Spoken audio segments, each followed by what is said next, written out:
ನಿಮ್ಗೆ ಏನಾದ್ರೂ ಬೇಕು ಅಂತ ಮ್ಯಾನಿಫೆಸ್ಟ್ ಮಾಡ್ಕೊಳ್ಳುವಾಗ ಹೊಪನೊಪನು ಹೇಳ್ಕೋಬೇಕು, ಮ್ಯಾನಿಫೆಸ್ಟೇಷನ್ ಮಾಡ್ಕೊಳ್ತಾ ಅಂದಾಗ ಒಂದು ಈಸಿ ಟೆಕ್ನಿಕ್ ಇದೆ. ಪ್ರಕೃತಿಯಲ್ಲಿ ಕಾಲ ಕಳೀತಾ ಅಂದ್ರೆ ಪಾರ್ಕ್, ಗಿಡ ಮರಗಳಿರೋ ಜಾಗ, ಅಲ್ಲಿ ಹೋಗಿ ವಾಕಿಂಗ್ ಮಾಡ್ತಾ.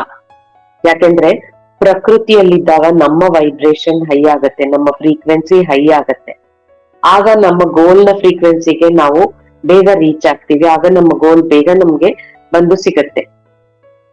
ಯಾವ್ದಾದ್ರು ಪಾರ್ಕ್ ಹೋಗಿ, ಅಲ್ಲಿ ಹೋಗ್ಬಿಟ್ಟು ಫಸ್ಟ್ ನೀವು ನಡೀತಾ ವಾಕಿಂಗ್ ಮಾಡ್ತಾ ನಿಮ್ಮ ಗೋಲ್ ಬಗ್ಗೆ, ಇವಾಗ ನೀವು ಹಣ ಬೇಕು ಅಂತ ಮ್ಯಾನಿಫೆಸ್ಟ್ ಮಾಡ್ಕೊಂಡಿದ್ರೆ ಹಣದ ಬಗ್ಗೆ ನಿಮ್ಮ ಮನಸ್ಸಲ್ಲಿ ಯಾವ ಯಾವ ನೆಗೆಟಿವಿಟಿ ಇದೆಯೋ ಅದನ್ನೆಲ್ಲ ಫಸ್ಟ್ ಹೇಳ್ಕೊಂಡು, I am sorry, please forgive me, thank you, I love you, ತಪ್ಪಾಯ್ತು, ನಾನು ಇದನ್ನೆಲ್ಲ ಅನ್ಕೋಬಾರ್ದಾಗಿತ್ತು, ಅದನ್ನ ನನ್ನಿಂದ ಈಗ್ಲೇ ತೆಗಿತಾ ಇದ್ದೀನಿ ಅಂತ ಅನ್ಕೊಂಡು ಹೊಪನೊಪನು ಹೇಳ್ಕೊಳ್ಳಿ ಒಂದ್ 11 ಸಲ.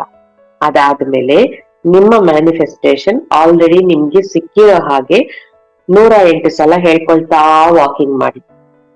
ಆ ಪ್ರಕೃತಿಯಲ್ಲಿ, ತಣ್ಣನೆಯ ಗಾಳಿಯಲ್ಲಿ, ಗಿಡ ಮರಗಳ ನಡುವೆ ನೀವು ನಡೀತಾ ಹೊಪನೊಪನು ಹೇಳ್ಕೊತಾ ಎಷ್ಟು ಚೆನ್ನಾಗಿರುತ್ತೆ. ಈ ತರ 108 ಸಲ ನಿಮಗೆ ಬೇಕಾಗಿರೋ ಹಣ ಯೂನಿವರ್ಸ್ ನಿಮ್ಗೆ ಬರೋ ಹಾಗೆ ಮಾಡಿದೆ ಅಂತ 108 ಸಲ ಹೇಳ್ಕೊಂಡ ನಂತರ ಅಲ್ಲೇ ಪಾರ್ಕ್ ಅಲ್ಲೇ ಕುತ್ಕೊಂಡು ವಿಜುವಲೈಸೇಷನ್ ಮಾಡ್ಕೊಳ್ಳಿ. ಮೆಡಿಟೇಷನ್ ಮಾಡೋ ತರ ಕಣ್ ಮುಚ್ಕೊಂಡು ಕುತ್ಕೊಂಡು, ನಿಮ್ಗೆ ಬೇಕಾಗಿರೋ ಹಣ ಸಿಕ್ಕಿದೆ, ಸಿಕ್ಕಾಯ್ತು, ಅದ್ರಲ್ಲಿ ನೀವೇನ್ ಮಾಡ್ಬೇಕು ಅನ್ಕೊಂಡಿದ್ದೀರೋ ಅದನ್ನು ಮಾಡಾಯ್ತು. ಸೊ ಅದನ್ನ ಮಾಡಿ ಆಗಿರೋದ್ರಿಂದ ನಿಮ್ಮ ಭಾವನೆ ಹೇಗಿದೆ, ಎಷ್ಟು ಖುಷಿಯಾಗಿದ್ದೀರಾ, ಇನ್ನು ಏನೇನ್ ಮಾಡಿದ್ರಿ, ಅದನ್ನ ಹೇಗ್ ಸೆಲೆಬ್ರೇಟ್ ಮಾಡ್ಕೊಂಡ್ರಿ, ಅದನ್ನೆಲ್ಲ ವಿಜುವಲೈಸ್ ಮಾಡ್ಕೊಳ್ಳಿ.